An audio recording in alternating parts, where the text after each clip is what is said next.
We've done a lot of awards. I think the most important award for my liking. No. This is the most important award of any award show. Anytime anyone does an awards, whether it's whichever 3 letters it is, whether it's NPR, whether it's NME, whether it's TMZ, what?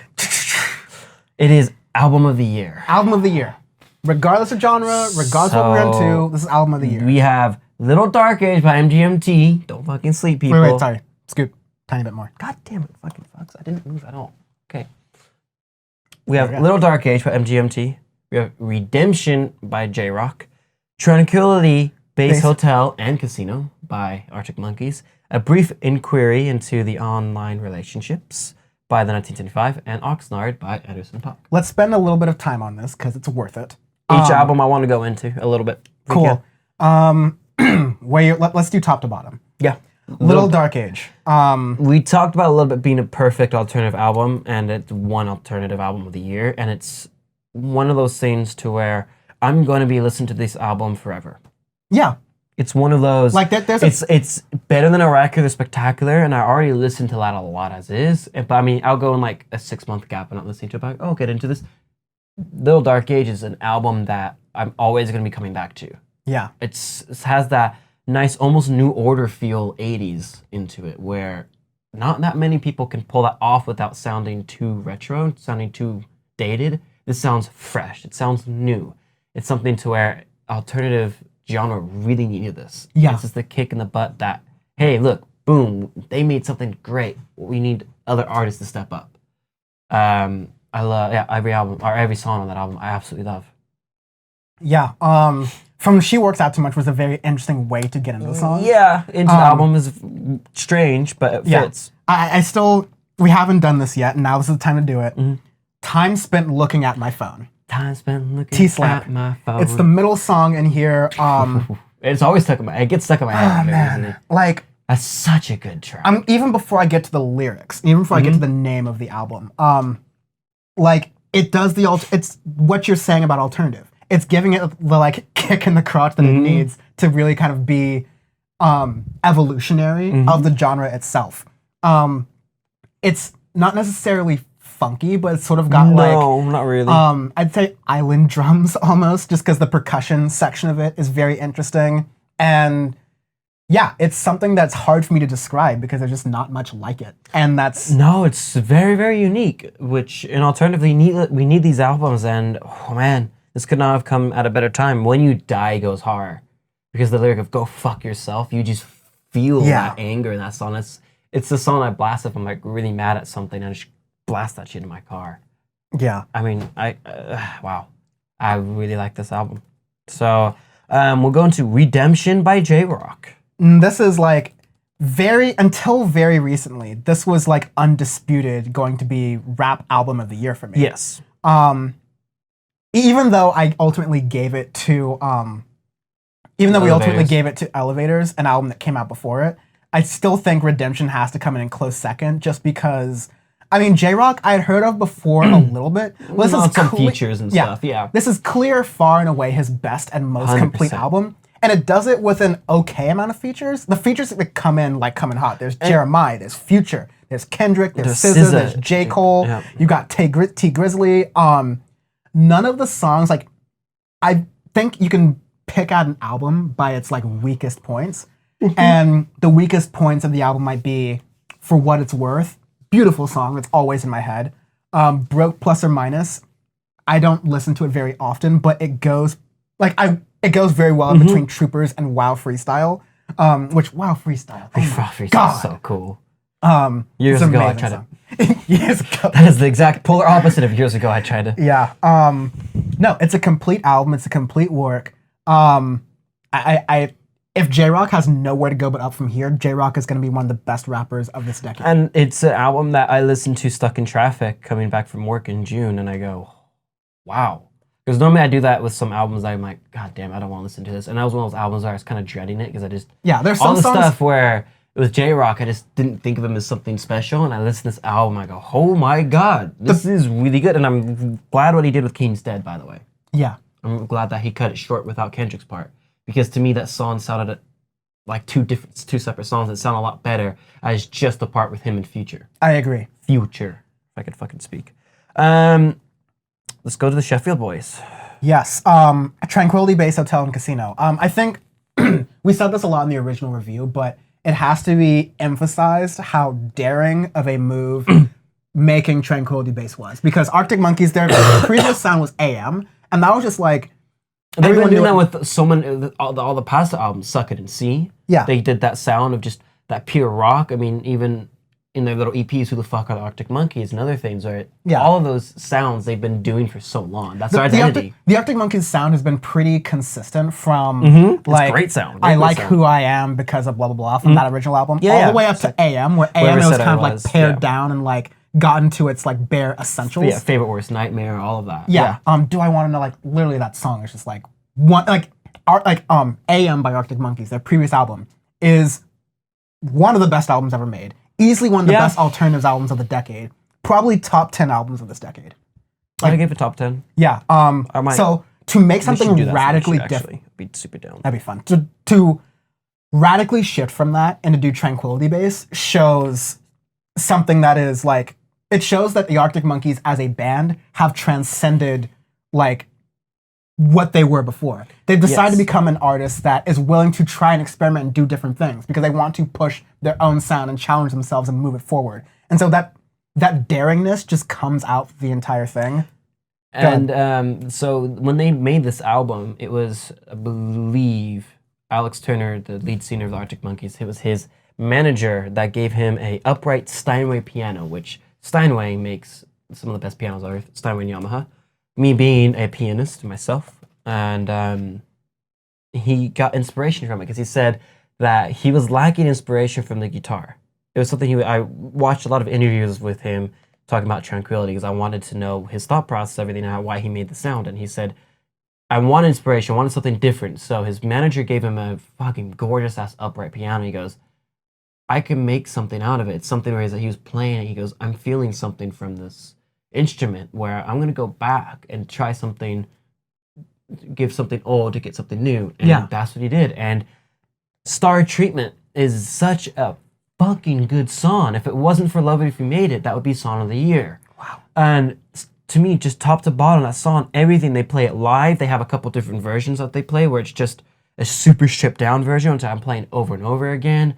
The piano, the lyrics, everything about it, the production is just, oh my God, that song is one of the best they've ever made. Oh yeah. And even though it's slow and kind of soft, but and it's just like... you get this groove. It doesn't feel like a 6-minute song. To me, every time I listen to it, I'm like, God damn, it's over. Yeah. And yeah, when you make that as your opening track, I go, whoa, my God. And the whole album, top to bottom, to me, it's like, it's their Keen of Limbs, to me, where it's something that it's going to be underappreciated unless you are a really big music aficionado. Because to me, Keen of Limbs from Radiohead is top, like maybe their third best album, in my opinion. This is, for me, Tranquility Base is my third favorite. I think it's going to be my favorite because I think for me it's, I don't know if it'll be AM or Favorite Worst Nightmare. It might be Favorite Worst Nightmare AM and then Tranquility. I think that's how I want to do it. AM, whatever people say, Tranquility for me. Because to me, 505, that track makes Favorite Worst Nightmare their best because 505 is, oof. But Tranquility is just one of those, man, it's so good. Now let's go into the other side of fucking England. Let's go to... A brief inquiry into online relationships. Let's go to the Manchester boys. Let me, I want to get to talk a little bit in this because I know you will. Oh yeah, no, I want you to talk about it. I want to hear what you have to say a little bit more. So besides the fact that I've been trying to not listen to it as much as possible just because I want to protect the sanctity of the podcast and proving him right is annoying. But... when I listen to A Brief Inquiry into Online Relationships, I literally will never forget sitting in my car, kind of just awestruck, going, this is incredible. And at that point, I was only about halfway through. So at the man who married a robot. Yeah. You're barely in there. Or you're like halfway through. I was halfway through the album. And I was just like amazed. I'm like, this is incredible.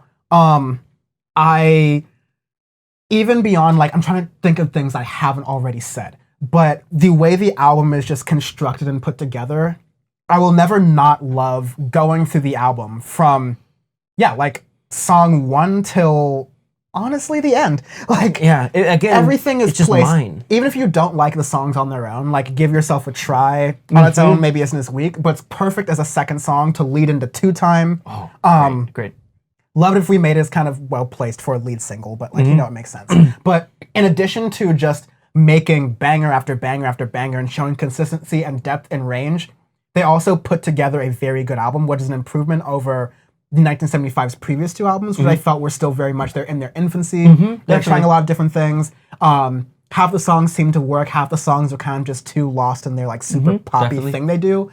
And so this just kind of felt complete. And the fact that we already know they're going to release an album next year, Notes in a Conditional Form, where they're going to try to do something even more different from this, and almost like beckoning the idea of Radiohead, is fascinating that these people have this much kind of talent going for them.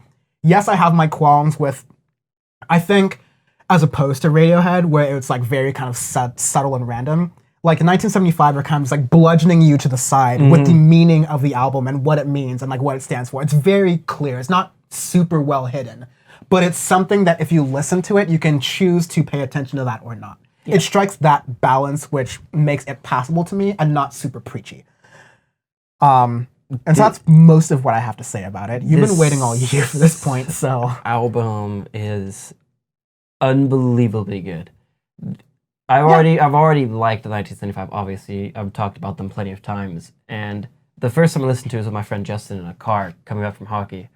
And I just was going through back streets, just finishing the album. And I remember when it finished, we just looked at each other, because we're both big 1975 fans, and we were saying, we were like, if it's shit, it's shit. If it's not, whatever. And we liked the singles, and we're like, okay, how does it flow? And we just sat there, we go, oh my God, they did not just make this album. They made an OK Computer, which to me, it's not my favorite Radiohead album. It might be their best, that or Kid A, you could argue. OK Computer was the bridge between. It's what made them good, basically. Kid A is kind of the bridge, because Kid A revolutionized music, but I want to talk about Kid A another day. I just want to clarify what I meant by that. For me, OK Computer was the bridge between Radiohead as kind of the standard pop band duo to, by OK Computer you can tell something going on here is interesting. And then Kid A happened. And then Kid A's I'm saying that if they're following this trend, Notes in a Conditional Form might be their Kid A. I'm going to cry, because Kid A literally revolutionized music. And there have been rumors that, there are two very experimental songs on Brief Inquiry, Petrichor, and there's one like further down the end that's kind of not coming to mind right now. Surrounded by Heads and Bodies. Surrounded by Heads and Bodies, I would even say, Surrounded by Heads and Bodies, I can give you that. So this album is such a internal reflection of the band. Matty really goes deep into shit that he's gone through and everything, and he put himself on the line, which as an artist is very hard to do, and it's something that takes guts, saying, hey, look, I messed up in my life. This is something that I've been going through with his drug addiction and everything else that he's that's been going on in the world, and their lives have just changed because of how much they've blown up the past couple of years, of saying, whoa, let's slow it down a little bit. Let's talk about things that we've witnessed, things that we've been going through with. You have Sincerity is Scary, talking about just feelings, relationships, saying how it's very, not to be funny, whatever the title, it's very scary to be sincere about yourself. It's, especially in this time and age, people are always being so reserved and stuff in the internet age, where people are two completely different. They're saying, hey, I'm online as this, but then you go and you try to talk to them, and then they're so quiet and reserved. I think what that song kind of captured was that even you can have like different personas online, as opposed to being one person versus being reserved. I think it can even mean like a commentary on how people like to put up a front, or an idea that they are a kind of person that they really aren't. Worded it wrong. But kind of when you dig down to that, sometimes it's like being shy, or sometimes it's just like a person you're otherwise trying to hide. Yeah, or past trauma, or something like me, where I trust very few people, but I understand why. I understand my faults, but there's people where they've been through so many things that they can't get through. I mean, like there's people who like, as a default setting, put up these walls because sincerity is scary. To be sincere and to not have those walls up. And that was be your favorite song on the album, right? I think that's what you said. It was between that and Two Time, yeah. Two Time, yeah. And the whole, the whole album. I'm even starting to like Mine, which is definitely the weakest song on the album. I was literally about to say that, because it came on my shuffle. What was I doing? I was on the bike or something where I couldn't get my phone. Yeah, I was on the bike last weekend and listened to mine, and I go, you know what? It's just the opening 10 seconds I don't like of that song. The rest is just the flutes, just felt really drowned out. But then when you get into it, I go, wow, it's just a jazz song.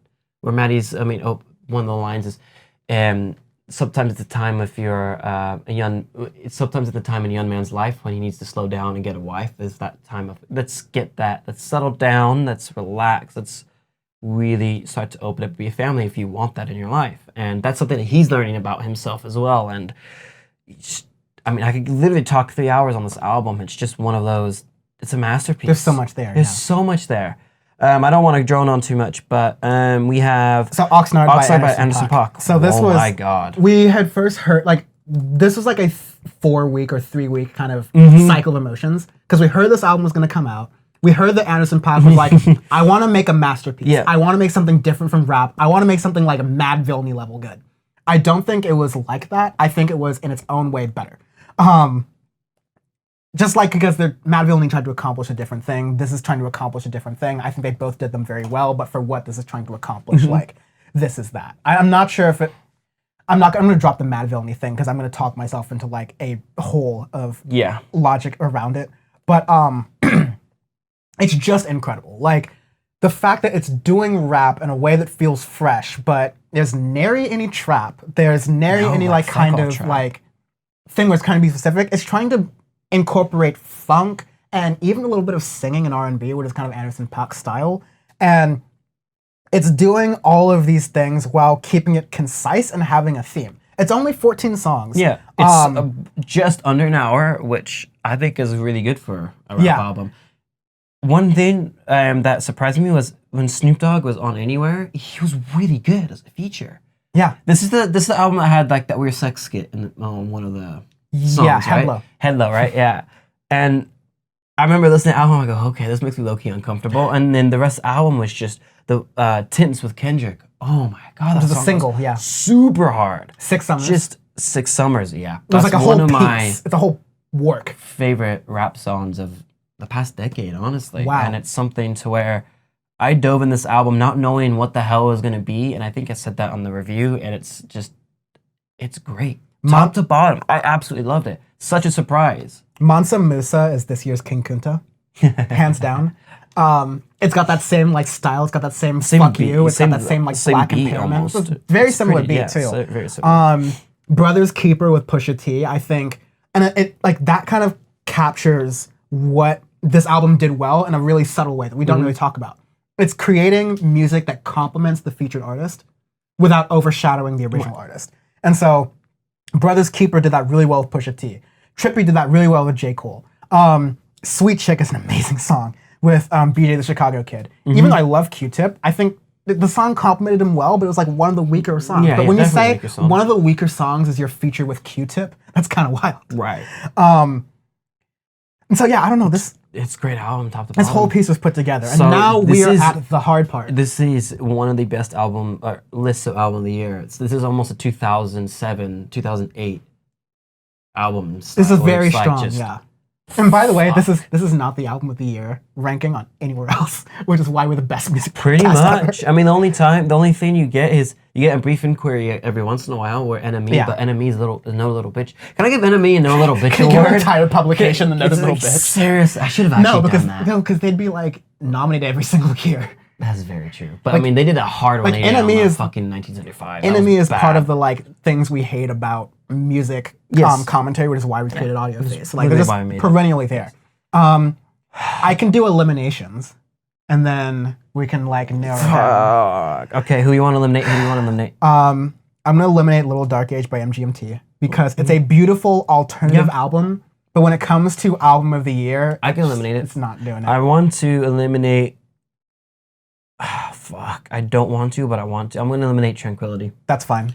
Because again, as I said before, it's a King of Limbs to me where I think in 3 years' time, I'm going to like it even more than I do now. And it's going to skyrocket into one of my favorite Arctic Monkeys albums. And I will never stop admiring what the fact that the Arctic Monkeys did a concept album, the fact they did it like this. I will also say there's a sweet spot in this because the aesthetic of Tranquility Base Hotel and Casino reminds me. I mean, it's beautiful. Everything. It suits everything. I like the posters that are coming out of it, but it's a special place in my heart because it reminds me of one of my favorite films, Fear and Loathing in Las Vegas. Oh yeah. Yeah. With young Hunter S. Thompson. I didn't even think of that. Hunter, the entire aesthetic of Tranquility Base reminds me of Fear and Loathing.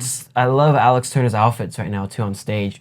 The collar popped out like a antenna, and just the static. Is just, I love the posters that are being made for all the concerts. I love the posters. I know. I should have copped one. Down to get one. Should have copped one. Oh, I'll definitely hit it up. All of that being said, though, I mean, like that's more than enough for it to be nominated. Not enough to win. Not above Redemption, not above Oxnard, not above Brief Inquiry. Okay, so now it's those three. So I'm gonna eliminate Redemption. It's really hard, but I'm. Because Oxnard's better. Oxnard's better, honestly. And then it's just those two, honestly, between A Brief Inquiry and Oxnard. And you know what? They offer different things for you. Oxnard is a very, I think both Brief Inquiry and Oxnard appeal to alternative in certain ways, and they appeal to funk in certain ways. I think the 1975 is trying a lot more and a little bit more of a range with it, and it's keeping its very poppy sound and trying to apply it to the masses. And everything, like, you can really only say trap because of I Like America and America Likes Me. And the reason why he did that is he literally made fun of SoundCloud and America at the same time. He has a lyric of, kids don't want rifles, they want Supreme. Yeah. And they have a sticker that you could buy that looks like Supreme and it says rifles. Yeah. It's pretty good. Swoop. God. Between A Brief Inquiry and Oxnard. I'm interested to hear what you say. I know mine. I definitely know mine. I am going to say Oxnard. There's money to be made in the killing spree. That's why he trying to start a war on the Twitter feed. Somebody take this nigga's phone, is you kidding me? And take them AKs up out of these inner city streets. This shit gon' bang for at least 6 summers. But ain't shit gon' change for at least 3 summers. They tryna kill a nigga fake, we need a little truth, brother. Pop, pop, pop goes the shooter. Reform, should've came sooner. And so I smoke, drink just to cope with the pain. Get the cold, train in the cold. And so I smoke, drink just to cope with the pain. Get the cold, train in the cold. Dear Mr. President, it's evident that you don't give a damn. Tell me something that I don't know. Really? And it's a very, very specific reason. I feel like, and again, like when you're picking album of the year between Oxnard and A Brief Inquiry, we're a nitpick island here. Yeah. So these are nitpicks, but the 1975 style, whether it's their default sound or it's just their style and what they're going to do, doesn't feel focused enough for me yet. And it's a vestige of their previous albums where they're kind of doing things all over the place. It's much more focused with Brief Inquiry. I think it's going to continue to be much more focused. They're going to improve on this. But it's still kind of trying to do everything at the same time, but being constrained by that. Oxnard kind of felt more put together in a way. Free-flowing, but if you think about it, it's not trying to be pop, and it's not trying to be any more than it is. It's just trying to be a rap album. But within being a rap album, it's like the way we choose how you can experiment with an album. You either experiment and go wild and do a bunch of different things, or you pick somewhere to focus on and explore that until you've literally walked around that room hundreds of times and there's like a little trail of where you've walked around that room indented into the floor. Like, it's that kind of done. Oxnard is that kind of thing. And because all of that ground was covered, you get like a complete work that is capturing all these different emotions and ideas all in one thing. The 1975 also does that, and also does that extremely well. And I think I've made it very clear. And it does that well. But if I have to give like one tiny edge, it's the tiniest edge ever. Let me stop myself. It might be the Oxnard by Anderson .Paak. Mine would be A Brief Inquiry. Just a self-referential way. It stops you having to be human. I'm assuming you balloon when you remove the dirty spoon and start consuming like a human. That's what I'm assuming. I'm sure that you're not just another girl. I'm sure that you're gonna say that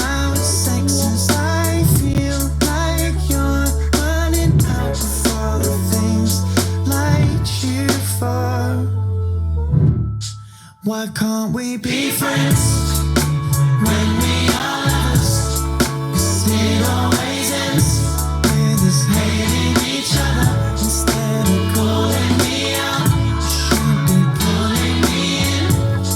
I just got one more thing to say. Because this is for a band that originated kind of as a boy bandy type. This is such an evolution of sound that I've never seen before from an artist. Like this big of a jump. Radiohead had something similar because they were a grunge band. And if I'm comparing to you to Radiohead, which is the holy grail of music to me. Which we've done a lot. We've done a lot. Because we try not to in general, but they rightly deserve that, which is saying something. Because Radiohead's my favorite band of all time. They're never not going to be. And if I'm saying this is an OK Computer album where they're basically 21 years later, this is OK Computer, that's saying something, because I never say shit about music. It's very, very rare.